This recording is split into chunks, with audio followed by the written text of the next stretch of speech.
Hey everyone, welcome back to Story Recaps. Today I'm going to recap the dark romance movie Fast Times at Ridgemont High from 1982. So let's get started.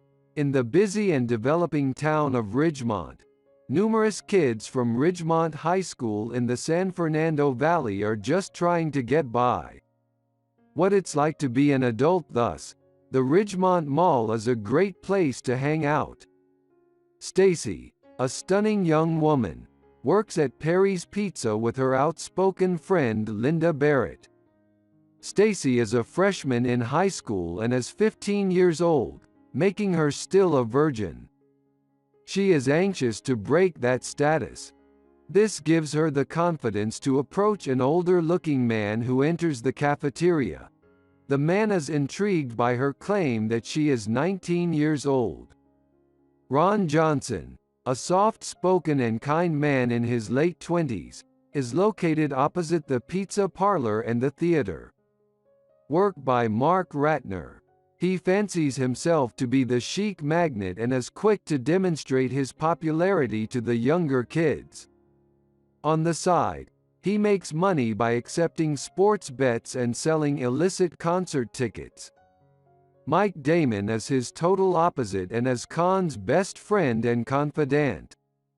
Brad Hamilton, Stacy's elder brother, is the other main character in our tale.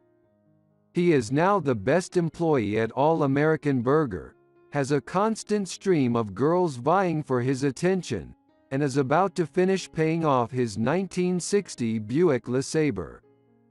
Finally, there is Jeff Spicoli. Jeff dislikes regulations. The new history teacher Mr. Hand is a stickler for rules and wants the pupils to maintain high levels of discipline in his class. Jeff goes for school one morning after consuming marijuana with his pals. When he gets to class, he finds it locked. It includes skipping meals and arriving late to class. When Jeff arrives late for class, even though he lets the stoner in, he upsets his schedule, forcing Jeff to ask the principal for another one. Meanwhile, Stacy confides in Linda her worries about being sexually inexperienced. The lads at the table across from them are fascinated by this event in science class as Linda begins by demonstrating oral service on a man giving the example of a carrot. Mark sees Stacy and has a big reaction to her. Love for her Mike is astonished when Mark reveals to him that he knows so little about Stacy and is hesitant to approach her that evening when he tells him about Stacy. Mike reveals his technique for reading a girl's posture, how to communicate with your face, and how to project confidence. In a few miles, Stacy won't be able to resist him. Stacy sneaks out of her house to meet Ron when Ron inquires about her plans. Stacy is unsure of where she wants to go. Ron advises that they visit a prominent restaurant named The Point, which they discover to be a baseball field's dugout. Stacy is a little repulsed by the unsanitary surroundings in vulgar graffiti on the walls, but she gives in to the more seasoned Ron and loses her virginity. The next day, when she tells Linda about it, Linda urges her to keep doing it since it will get easier over time. Ron has sent Stacy a bunch of flowers, which she discovers. Home, she requests that Brad remove the flowers from the office. Brad talks to a coworker about his plans to dump Lisa. It turns out that Brad has given Lisa the roses he received from Stacy despite his claims that he has been seeing Lisa for 2 years and that it would be fantastic if he could enter his senior year as an eligible single. Lisa questions whether the flowers were meant for her, but Brad persuades her otherwise. In the course of their relationship, they haven't slept together since Lisa believes that sex shouldn't be used as a technique, but he also suggests that they hang out at the point. Lisa departs shortly after Brad wants to talk about it since he is weary of waiting, but He also advises that they hang out at the point, but they haven't slept together during their relationship since Lisa feels that sex shouldn't be used as a tool. Brad wants to talk about it, but Lisa leaves soon after because he is tired of waiting. How in the meantime, Brad rehearsed how he would break up with Lisa in the restroom at work. As he returns to the counter, he discovers a client moaning that the food did not live up to his expectations. Brad and the annoying customer argue, and Brad eventually takes out his anger on the customer. The management steps in, and Brad is dismissed from school. Brad discusses losing his job and how nothing is going well. Lisa encourages him to apologize to the management and get his work back, but Brad refuses. Lisa also takes this opportunity to break up with Brad since she thinks they should see other people. However, he is pleased to be with Lisa and needs her. Mike explains to Mike the 5 stages he takes to get the female he desires. Lisa accepts Mark's invitation to go on a date, and the two go to a German restaurant. But before they can place a purchase, when Mark remembers he left his wallet at home, he phones Mike and begs him to bring it. When Mike gets to the hotel, he is stunned by Stacy's beauty. When driving home, Stacy invites Mark inside. Mark is a little shy, but after Stacy kisses him, he ends up excused after Stacy changes into something more comfortable.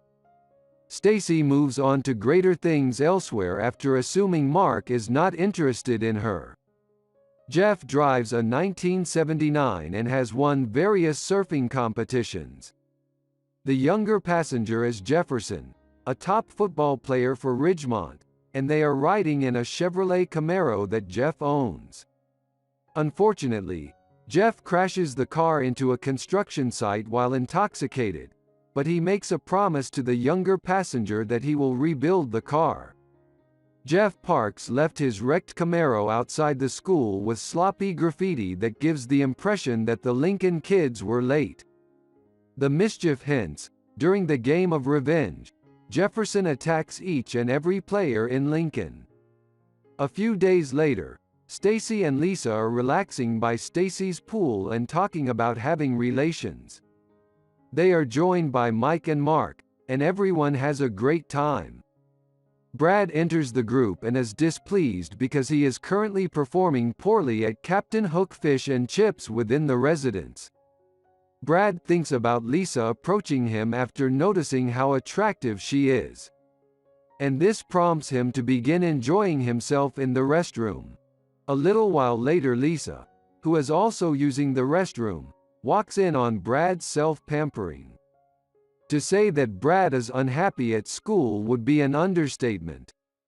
Mike makes a stealthy approach to Stacy. Stacy sees Mike as a nice match and envisions herself with him. He is the object of her fantasies in Mr. Your Hands class. When Jeff orders pizza for the class, Mr. Hand takes it and distributes it with the other pupils, leaving Jeff shocked when he gets home from school. Stacy approaches Mike and extends an invitation to her home. As Mike says he wants to go swimming, Stacy gets dressed and leads him to the shed where she helps him find a pair of swimming trunks hanging there. Cleverly seducing Mike, the two swiftly strip. Stacy is thrilled because she thinks the outspoken Mike would help her. Nevertheless, Mike climaxes as soon as he enters, which aggravates Stacy, especially when Mike leaves the next day. She lies to Linda by saying that Mike stayed in bed for a long time, but her dissatisfaction is evident. Shortly after, Mike begins to ignore Stacy, leaving Stacy feeling used. Brad's employment at Captain Hook is over. Before it even starts, a woman laughs at his awful headgear, making him dislike the uniform, the clients, and the food served. A few weeks later, Stacy tells Mike that she is pregnant and wants to have an abortion. She detests Mike's suggestion that she is the one who led him on, but she needs Mike to come through. Hopefully, he can raise half the money and give her the money she needs. A taxi to the clinic. As Mike refuses to give him his share of the money, Stacy is forced to ask Brad for a ride. When Stacy leaves the clinic and sees Brad waiting outside, Brad confronts her about it. Stacy admits to being pregnant but withholds the identity of the man who caused her to become pregnant. Linda is informed by Stacy that Mike humiliated her, and she vows to exact revenge the next day. Mike discovers the word, prick, etched on his car and locker. When Mark learns about Mike and Stacy, he confronts them. The next day, the two buddies argue, almost getting into a fight if the coach hadn't intervened. Mike makes an excuse, claiming that all they had done was have some casual sex, and he even boasts about not phoning her. The kids go for a field trip to the mortuary, when their science teacher exhibits a corpse to the group. Mark approaches Stacy when she becomes distraught and comforts her as the school year comes to a conclusion and the kids take their final exams. Jeff is eager to go to the school dance, but Mr. Hand visits him at home and demands that he make up the 8 hours of missed class time by the end of the semester. The two men have grown to appreciate one another. At the dance, to one another, Linda, who wants to terminate things with her boyfriend because he is unavailable, is comforted by Stacy after Mike apologizes for being a lousy friend to Mark. Stacy and Mark rekindle their romance. Brad is working at the MIT Mart where Jeff is buying when he asks to use the restroom. Moments later, an armed robber enters and demands money. Fortunately, Jeff returns, and the two manage to escape. The burglar in a postscript. Brad is appointed store manager. Jeff saves a person from drowning but spends his money on a band.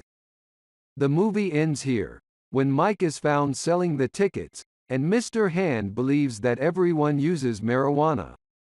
I hope you enjoyed the film. To overpower the thief in a postscript, Jeff saves a person from drowning but spends his money on a band, and Brad is named store manager. After Mike is discovered selling the tickets, the movie comes to an end, and Mr. Hand still thinks that everyone uses marijuana. I hope you liked the movie.